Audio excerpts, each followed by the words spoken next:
Welcome to the Focus Cast. Today we're talking about processed sugars and focus. Yum, yum. Tasty.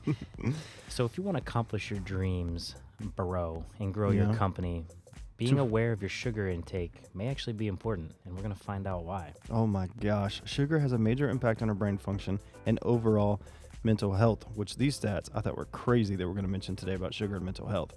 And it turns out, We are at war with the sugar industry. oh my gosh. More about that later. We're going to share with you some dirty little not so secret tricks that the sugar industry played on the narrative. We're going to talk about our consumption of sugar and what we can do today. To increase that focus. Do you think too much sugar might be a problem? Well, the first problem is we eat too much sugar. That's the first problem. We as in Americans. Yes. So according to the American Heart Association, the guidelines for men, they should eat 9 teaspoons of sugar a day. No more. But you know how much we eat every day, bro? I think that the American Heart Association estimated the average person has 17 teaspoons of sugar every day. Almost double the dose. 17 teaspoons. Honestly, seems kind of light. I thought it was going to be more. So a can of Coke has 10 teaspoons Just imagine 10 teaspoons, like at the bottom of the can. in one Coke. Yep. And not the big boy. And you're supposed to consume 9, and in one can of Coke there's 10. So, I mean, A Coke a day keeps the diabetes coming closer. at bay. In bay. Iced tea. Round 6, depending on where you get it. Yeah. Orange 6 juice? teaspoons. Oh, orange juice is a good one. Orange juice is basically a scam anyway. Oh, it's healthy. It's from oranges. What about sports drinks? What's the average for that? 3.5 teaspoons. I mean, no telling what else is in those sports drinks. Anyway. Well, food coloring for one, which is also not good for you. Start looking at that. that's a double whammy. Yeah, that's a double. That's like a dose of- quadruple whammy because you got the acid, you got too much caffeine, which is not good. You got the sugar, you got the dyes. That's Man. cancer. Cancer in a can. It gives you like an hour bump.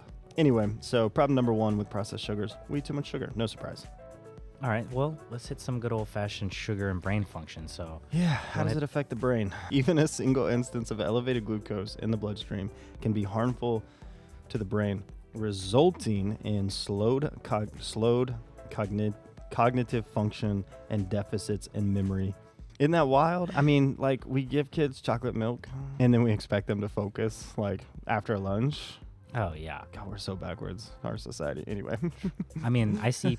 The thing is when you're a kid too, you're smaller, so the sugar's having Oh, more of an effect. True, I didn't even So think of I'm that. thinking, I'm looking at, 60 pounds. and I'm not judging, but I'm watching, and I'm wondering, are these parents, when I see this happen, thinking about the sugar intake? So sugar also causes inflammation of the brain, which can lead to memory difficulties.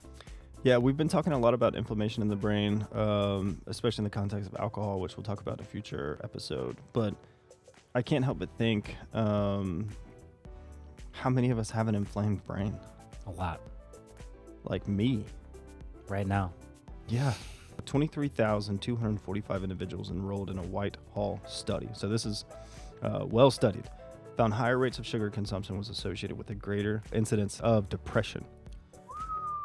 So again, like, many of us struggle with depression or, bad mood, poor mood, irritable mood, right? There's a lot of just these emotions that we feel. And this study suggests that some of that is because of sugar intake, which is wild.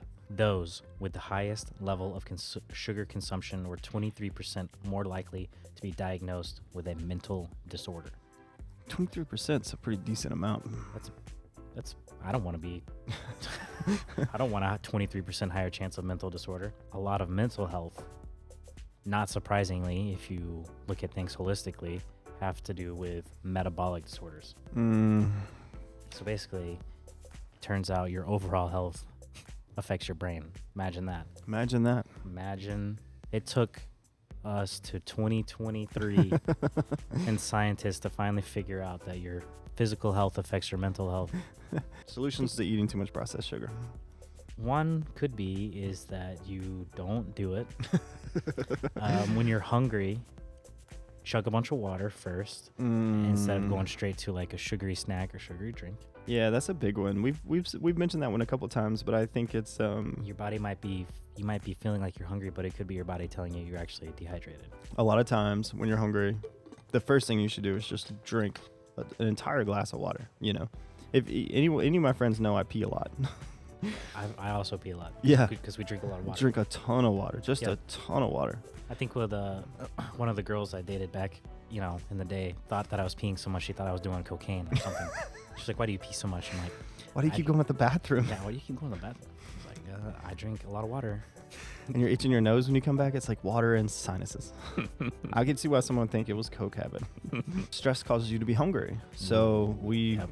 there's a lot of stress. We talked about this on several episodes when we talked about stress and anxiety and all those things. And stress really kills our focus. And one of our common go-to drugs when we're stressed is Sugar. processed sugar and Food. So stress causes you to be hungry. Stress causes the hormone cortisol to flood your body, releasing glucose from your liver, which in turn raises your blood pressure. And then that's when you crave something sweet. So chemical things are happening in your body when you're stressed, and many of us live chronically stressed. Yep. So if you can think about it, your body's in a constant state of releasing this cortisol, which again is flooding your body and just wildly adjusting your glucose levels throughout your body. So it's no wonder that you're tired or you're hungry or you're craving something bad or whatever. And so the biggest thing you can do if you're experiencing stress hunger is go for a walk. Drink some water, go Yep. for a walk in the sun if it's sunny outside. But that's like the best thing you can do for your body in that moment. Go outside, breathe, get some sun, drink a big glass of water, and just go for a walk. And a lot of times that'll help cure that craving. One of the greatest things you can do among all of this is drink more tea during the day. Good, healthy teas, Yeah. because it's gonna offset some of those cravings. And you can put a little honey in tea Yeah, to honey- get some of that Honey sweetness. is a little different, actually. Yeah. I keep hearing more and more about how honey doesn't activate or doesn't raise the blood sugar like white ass sugar does. Yeah, processed sugars and focus. Processed sugars, it does affect your focus. Yes. If you want to increase your It focus. affects your brain, your body. Yes, reduce The- your processed. The blood sugar sugars. roller coaster is not the roller coaster you want to be on. No. This is not having fun on a Sunday afternoon with your family on the roller coaster.